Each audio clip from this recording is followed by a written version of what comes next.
Usikama awufikanga ugalelekile sihlabela mgama ngodliwa nedlebe ke negqorhakazi wena lapha eMzantsi Afrika inzwakazi yaba amakhalimeli engumisi Kumalo sithetha nje wo ngiyaxela uxalela wena mntana sekhaya uzalwa emalodo uyasibetha nesixhosa sizawuthini ungathethi isixhosa uzalwa kwaDlamini ndikujama kaSijathu ndiyabuza lonto ya ewe uzalwa lezizwe wena this is ikaze elihle bethu nami may her soul rest in peace yeah. Losing umama in 2006 was beyond devastating. And Papa Yana passed away in 2003. And being raised by incredible parents, and we're very close. I thought I'll never be able to breathe. I was my daddy's girl. Me and Papa were like this, thick as thieves. And I'm just very blessed. Raphael. Yeah. I was very blessed that at least Papa could walk me down the aisle in 2000. Yeah. And so they are parting, and may their souls both rest in peace. Yeah, ignited something in me that I need to still do them proud. Yeah. I need to still keep their legacy alive. Yeah. And I have a responsibility to be able to make sure that their hard work, toil, tears did not go in vain. And therefore, I miss them very much, especially when, you know, there's milestones in my life. My dad never saw my kids, never met Nkosinathi, never met Ushaga Libontle.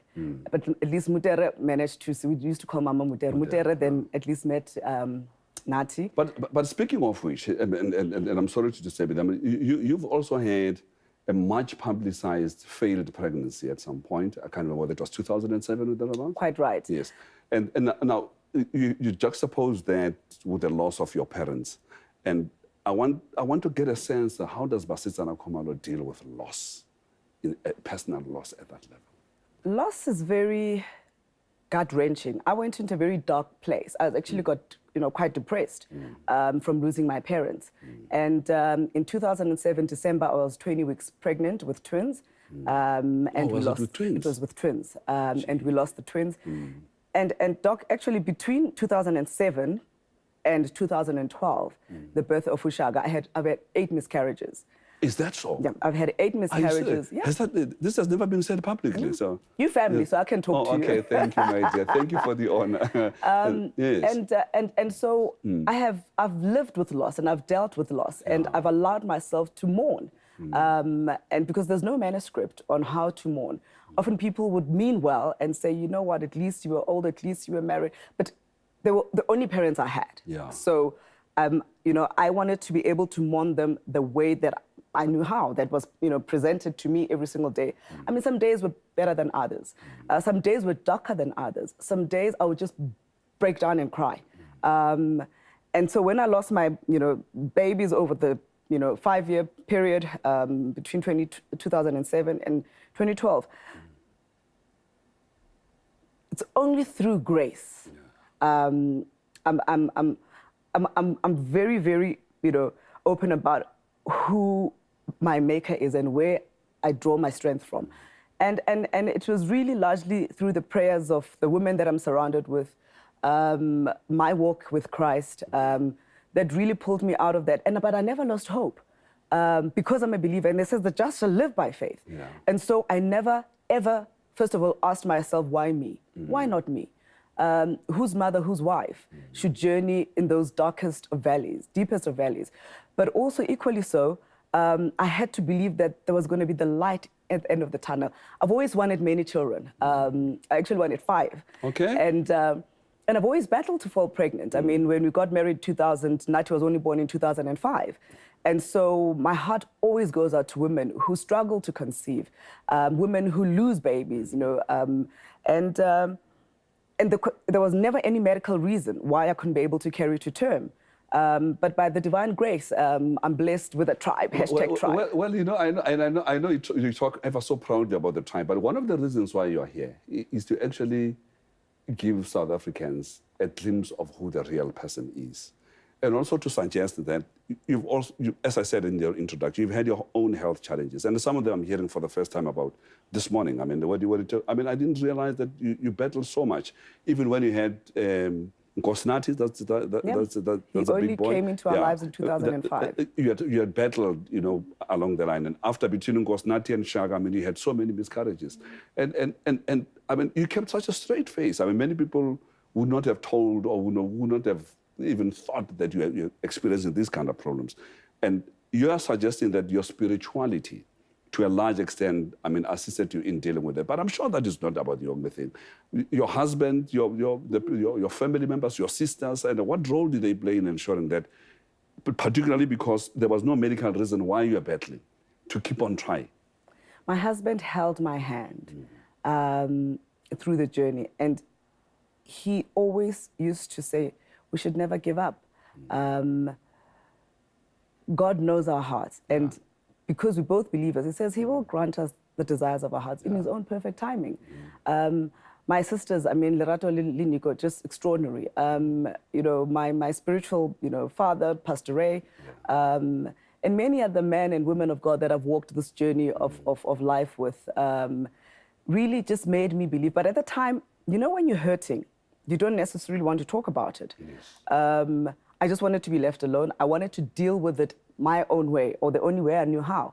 And over the years, because I have reflected on it, I have processed it, I believe that there's a message that I can share with women who are in despair, who believe that there's no more hope, that they too will be able to be blessed. And it's just about believing. I have a childlike faith.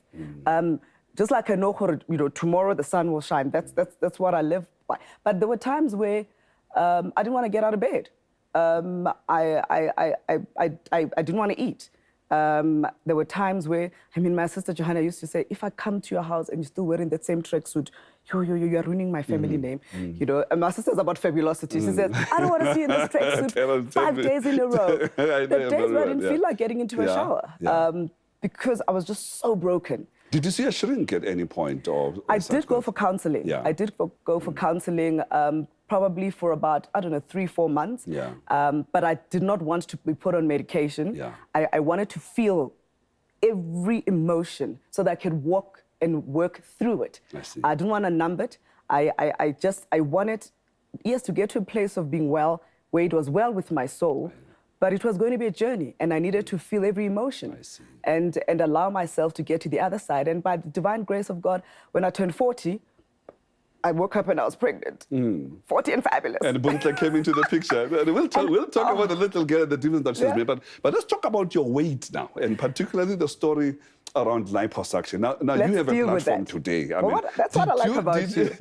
Did you do liposuction or not, Basetsana Kumalo? Doc, let me tell you, Ndadera Matisela, I did not do liposuction. Let me tell you the story of my health journey. So I'm a kind of woman, when I fall pregnant, I put on a lot of weight. Okay. But also,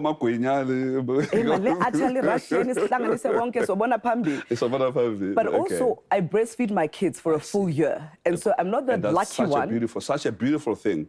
And I think a lot of young mothers out there, young ladies, must know that Basetsana Kumalo breastfeeds. And I breastfeed for a full year. Correct. And I'm not the lucky woman who, when I breastfeed, I lose weight. When I breastfeed, I put on weight. Okay. And I remember, I mean, with Winter's journey, I've lost in 3 years 25 kilograms. Okay. But people see the end result and they don't realize the cumulative effect of eating well, of training, of looking after yourself, that it does, because I can't do quick fixes simply because I had my kids late. And so I need to stick around. And so what I also did, it was about maybe 6 years ago, before Khosi was born, Ushaga, I went to see an endocrinologist. And, you know, they did blood tests, and they picked up that I have a predisposition to diabetes, because Papa was a diabetic, so was my mom. My dad passed away from a stroke. Papa was never sick a day, but he had a stroke and he didn't make it after 2 weeks. Mama was hypertensive. So I decided to do a full medical check and understand my predisposition. So that you have a family history. That I have a family history, and therefore I had to be very cognizant of what I ate, because if I did not do that, I mean, at some point I was put on glucophage just to be able to manage the sugar levels. And subsequent to that, I used to run 10 Ks every day before I conceived Buntle. And subsequent to that, before I had the injury. And last year, I had a spectacular fall, but I'll tell you about it later. And so I could not run anymore because my orthopedic surgeon said, you can't. I mean, wearing heels, I'm prohibited, but what girl doesn't want to look fine on the You have a Bonitas house substandard set? ankle. I know we doctors, we say that you got a substandard. We'll talk about that a little later. But then I've made a choice to eat well. I do Bikram yoga. I drink about 3 liters of water every day without fail. And I walk. I walk a lot where I live, and I take vitamins. I mean, I take omega-3, vitamin C, D, magnesium. I take, you know, just, and I don't know. I mean, there's still different schools of thought, and you're the doctor. But I just try to do the right thing. And the reality is that because of the very fact, as I said earlier, and I had my kids late, I have to stay healthy. But where did the liposuction story come from? I think it had a lot to do with the fact that I used to go for physio at Morningside Clinic after I had my ankle injury. And being seen in and out of Morningside Clinic, I actually don't know. And I think people, because they saw me lose weight, they said the only reason it could be is that she sucked out the fat. And I cannot be able to die on a table when I have prayed for all these children. And who you must raise now. Who I must raise. I have a responsibility to be a healthy mom and a role model to them about eating well and making better life, health choices, nutritional choices. So I cook well. I'm a very fine cook, I might add. But I'm very cognizant of what I feed my family. And so it's really just about a lifestyle choice that I made later on. And people actually forget that I was slim when I entered Miss South Africa. Of course, how else could you become Miss South Africa? And I think people had already confirmed, no, Basetsana is, you know, more endowed. But it really was a journey. You know, as I said, my 20s were about a particular stage. My 30s were about having children. And my 40s, I'm doing me. I'm top of the list. I'm looking after me. But let's sound out the story, because the weekly magazine that suggested that you had done liposuction, in their story, they said there was an emergency and he had to be taken back to hospital or to theater because an emergency had ensued as a result of the liposuction. So there was not even such emergency. No. I'll tell you what the emergency was. Let's talk about first the ankle, because then it'll contextualize. No, I want to talk about the ankle just yet, because that's a separate story. No, because I think the two are interlinked. Hold it there then. Hold it there then. When we return, we'll continue our discussion with Basetsana Kumalo. You can see we have to wait for certain things. You stay with us.